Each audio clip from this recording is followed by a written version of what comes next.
Қала тұрғыны Елизавета Доруш 1975 жылдан Кармет комбинатта ағылы өндірісті жұмыс жасаған.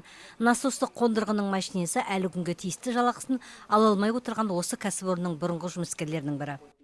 А вот то, что обещали нам выплатить, вот мы ждем.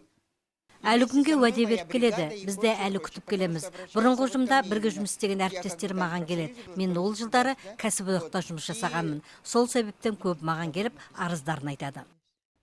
Ал Александра Рудовая да жалақыларын ала алмай келе жатқандардың бірі. Ол кәсіпорында 1971 жылдан жұмыс жасаған. Ну, в общем, все подали. В общем, ждите. К ноябрю отдадут 13-ю зарплату. Бәріміз жалақымызды күтіп жүрміз. Былтыр 13-ші жалақын берген соң, қыркүйек айында бізге төлем жасайды деген еді. Әлі жоқ. Қашан хабарлассақ та құрғақ уәдемен шығарып салады. Бұл жалақы дауы 1995 жылдан бері жалғасып келеді. Кармет комбинат мемлекеттік акционерлік қоғамы бұрынғы жұмыскерлері алдындағы жалақысы әлі күнге төленбеген. Осы аралықта 2008 жылы жұмыскерлерге берешек жалақының 60% төленген екен, яғни әлі күнге жалақыларын алмағандар да бар. Программа до конца не исполнена была. И, естественно, после 8-го года люди опять приходят, потому что не все же получили. Яғни жалақыларын ала алмаған жұмыскерлер де қалды.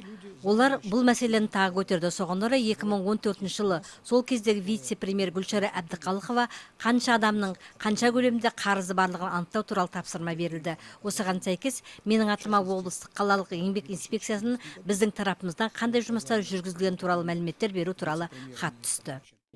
2014 жылы облыс әкімінің тапсырмасымен қалада комиссия құрылады. Комиссия берешек қарыздың көлемі мен нақты қанша адам алуы тиіс екендігін тексереді. Соған орай 2015 жылы бақ беттерінде бұрынғы жұмыскерлер арасынан алашаға барлардың өтініш беру туралы хабарламада жарияланады.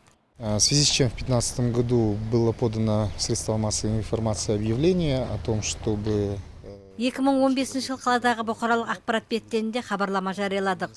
Ондағы мақсат берешек жалақының көлемі мен нақты қанша адам алуы тиістігі туралы мәліметті нақтылау болды. Соған орай Кармет комбинаттың 7000 бұрынғы жұмыскерлердің өтініштері түсті. Өтініштер беру жарты жылға жалғасты. Кармет комбинаттың бұрынғы жұмыскерлермен түскен өтініштер арқылы берешек жалақы қарызының көлемі 111 миллион теңге анықталды. Бұл негізгі цехтардан 30 миллион теңге қарызы кәсіподақ төлемдері мен соттың шешімдері кіреді. Бұл мәліметтер денсаулық сақтау және әлеуметтік даму министрлігіне шешім қабылдау үшін жіберіледі. Қазіргі таңда осы қаржыны бөлу мен төлеу мәселесі шешімін табуда. Мені 2016 жылдың 5 сәуірінде жиналысқа шақырды. Қазір менің қолымда сол мәжілістің берешек жалақы қарызы мен өзге де әлеуметтік төлемдерді төлеу туралы шешімі бар. Жауапты мамандар қаржыны бөлу мен төлеу мәселесі мамыр айына дейін шешімін табады деп отыр. Олай болса Теміртауда 90-шы жылдардан келе жатқан үлкен жалақы дауының соңғы нүктесі қойылады деген сенімдеміз.